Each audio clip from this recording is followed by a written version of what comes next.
Assalamualaikum warahmatullahi wabarakatuh.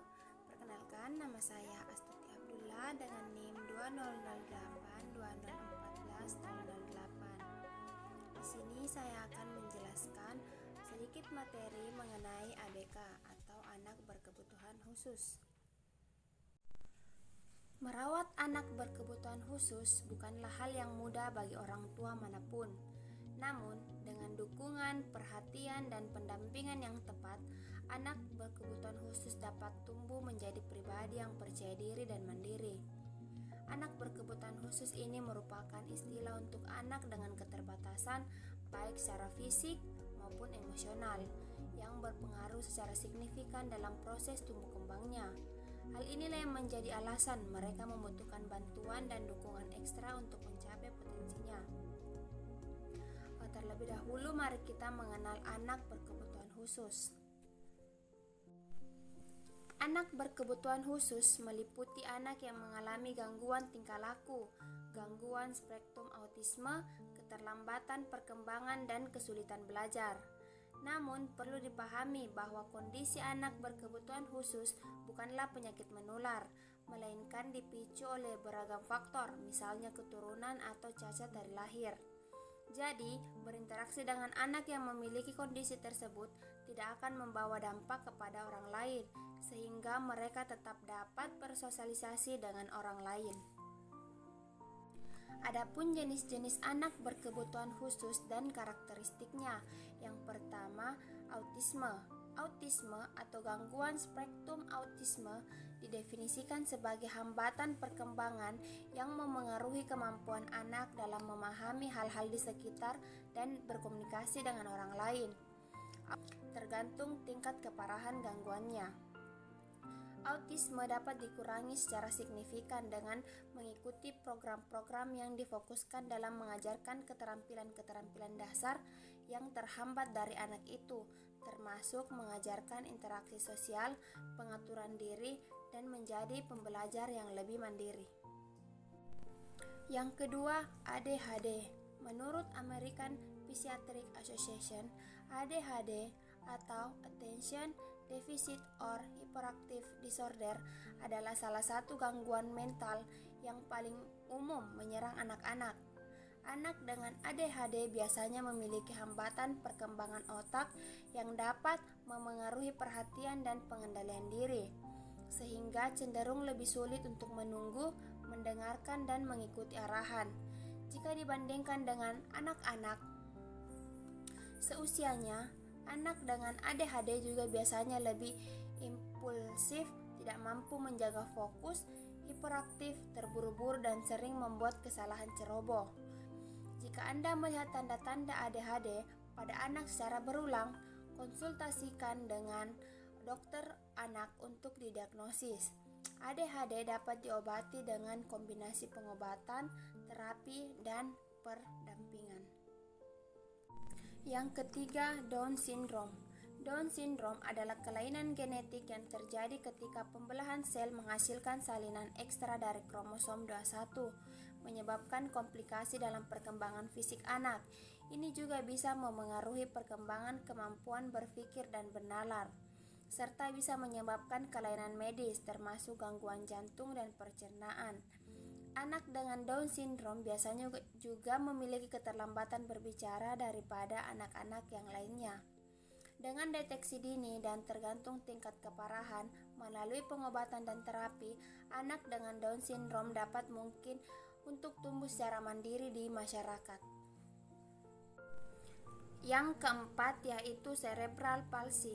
Cerebral Palsy adalah gangguan perkembangan otak yang tidak normal yang bisa terjadi sebelum, selama, atau setelah kelahiran.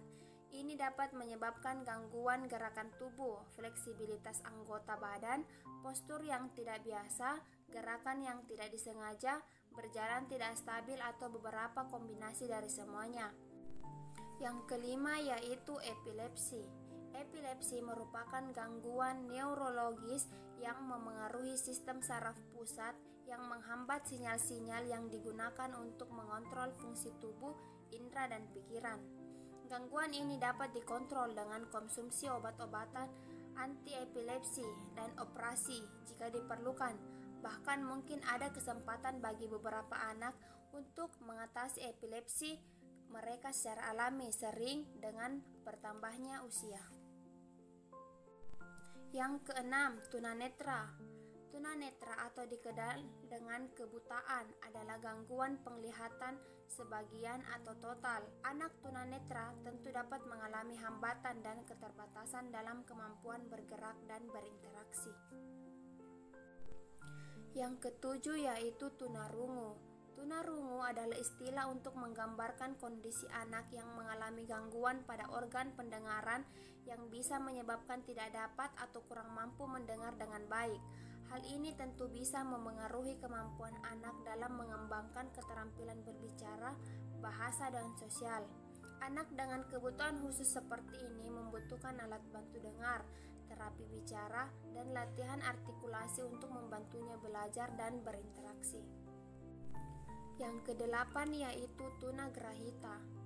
Tunagrahita atau dikenal juga disabilitas intelektual adalah istilah yang digunakan ketika anak memiliki keterbatasan tertentu dalam fungsi intelektual umum, keterampilan sosial, dan keterampilan dasar. Anak dengan tunagrahita umumnya mengalami kesulitan belajar, berbicara, atau belajar berjalan, sulit mengingat sesuatu, tidak mengerti cara mengurus kebutuhan diri sendiri, mengalami kesulitan memecahkan masalah, atau mengalami kesulitan berpikir logis. Yang kesembilan yaitu tunadaksa.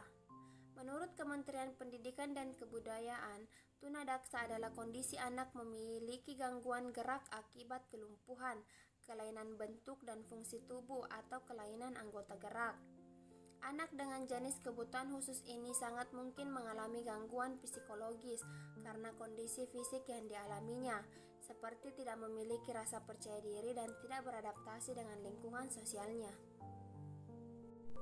Dan yang terakhir yaitu tunalaras. Menurut Pusat Studi Individu Kebutuhan Khusus, tunalaras adalah kondisi anak mengalami hambatan dalam mengendalikan emosi dan kontrol sosial, mengalami hambatan dalam pembelajaran, bahkan berperilaku menyimpang yang tidak sesuai dengan norma dan aturan yang berlaku di sekitarnya. Adapun cara mendampingi anak yang berkebutuhan khusus. Jadi, bagi Anda yang memiliki atau menjadi pendamping anak berkebutuhan khusus, ada beberapa hal yang harus dilakukan untuk mendukung dan mendampingi mereka. Yang pertama yaitu memberikan motivasi. Sebagian besar anak berkebutuhan khusus kerap merasa cemas dan frustasi saat ingin melakukan sesuatu karena menyadari akan keterbatasan yang dimilikinya. Oleh karena itu, orang tua dan pendamping perlu selalu memotivasi dan membantu mereka untuk mengatasi kekurangan dan mencapai potensinya. Yang kedua yaitu memasukkan anak ke sekolah yang tepat.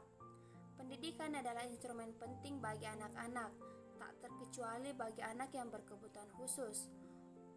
Oleh karena itu, orang tua perlu aktif mendukung kemampuan anak dengan memasukkan ke sekolah. Anda bisa memiliki sekolah inklusi yang memang ditujukan untuk anak berkebutuhan khusus atau dimasukkan ke dalam homeschooling. Yang ketiga yaitu ajarkan makna kehidupan. Terkadang anak berkebutuhan khusus tidak semangat saat belajar karena takut salah dan tidak memahami pentingnya aktivitas tersebut. Oleh karena itu, penting bagi orang tua untuk mengajarkan dan memberitahu anak tentang makna kehidupan. Contohnya, kegagalan bukanlah hal yang memalukan dan ilmu yang dipelajari akan bermanfaat untuk hidupnya. Dan yang terakhir yaitu aktif dan bergabung dalam komunitas. Bergabung dengan komunitas anak berkebutuhan khusus bisa membawa dampak positif bagi orang tua maupun anak. Hal ini memungkinkan Anda dan anak Anda untuk saling bersosialisasi dan bermain. Dari penjelasan di atas, orang tua atau pendamping dari anak berkebutuhan khusus diharapkan bisa lebih memahami dan mengasuh anak dengan tepat. Selain itu, jangan ragu berkonsultasi dengan dokter untuk mengetahui penanganan yang diperlukan guna mendukung tumbuh kembang anak berkebutuhan khusus. Itulah tadi sedikit materi mengenai anak berkebutuhan khusus dan cara mendampinginya. Semoga dapat bermanfaat bagi orang tua atau pendamping anak berkebutuhan khusus. Sekian dari saya, ilmu dan bakti kuberikan, tangan terkepal dan maju ke muka. Wallahul muwaffiq ila aqwamit thoriq. Wassalamualaikum warahmatullahi wabarakatuh.